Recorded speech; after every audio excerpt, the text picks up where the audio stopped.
Hi everyone, this is Meir. It is so interesting to talk about aging. I am approaching my 70th birthday. It's going to happen on September 21st this year. I'll do it before a long trip to Europe and Israel. And what I would like to tell you is that to age well takes a commitment. What is beautiful about the exercise of self healing is that they're subtle, they're not too vigorous.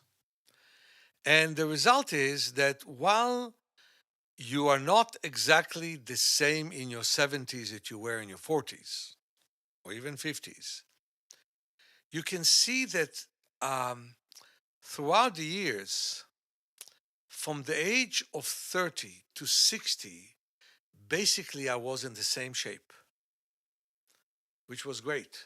I was able to sit lotus. Well, I would say in my 50s, I still could stand in my head on my head with lotus position. I could definitely do a plow. I could run, although I never was a quick runner, but I could run long distances, 20 miles at a time, from the Cliff House to Pacifica and back. And I nearly always did it in my birthdays. It was a fantastic thing that I could do it. Now, long distance for me is 6 miles. It is not what it was. And not every day will I run for 4.5 miles. There are days where I prefer to just do 2 or 3 miles. But my God, I'm talking about the fact that that means that I have no difficulty in anything else. Not in walking, not in sitting, not in standing, not in climbing upstairs. Everything that is expected from a person who is aging. So my function is quite normal. And that is a result of the work that I've done throughout my life. Also, my vision did not deteriorate in any way.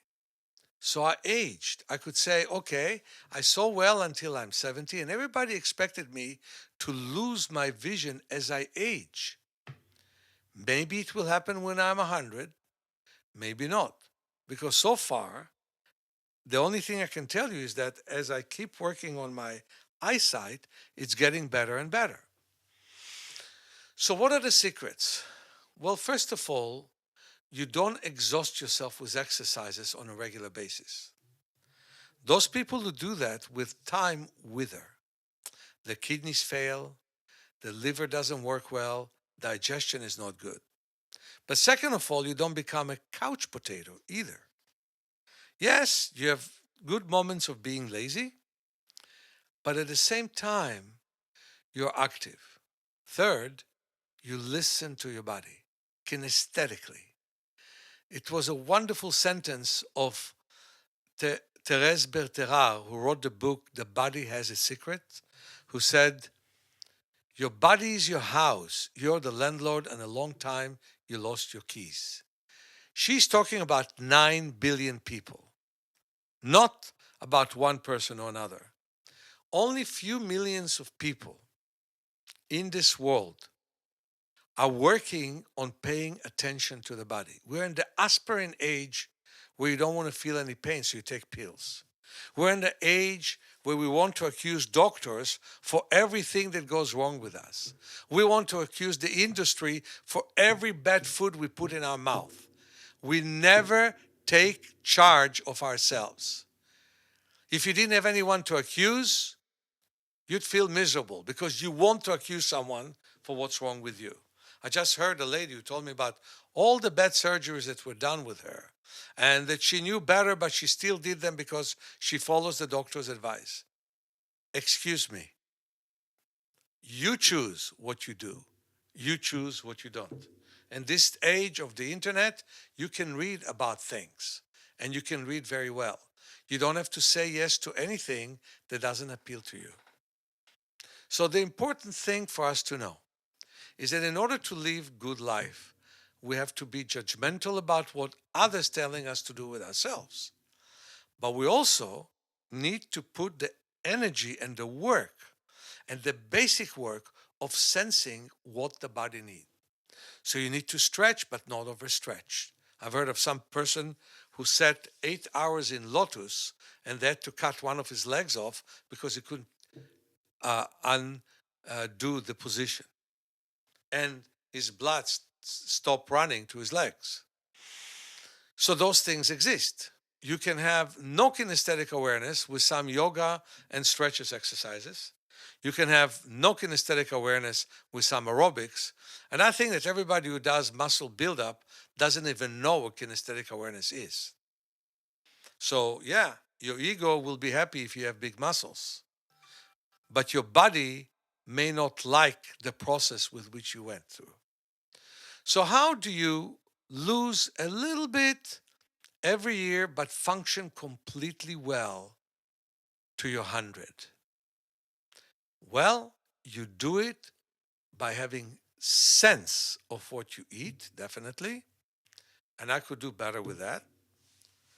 You do it by having a sense of how you move, how you sleep, and how you think. And it's good to overcome thoughts which upset you in the past and move on. I know of one lady that was about to die from cancer in her 70s, and then she decided to forgive everyone that she had a problem with, and she lived to her mid-90s.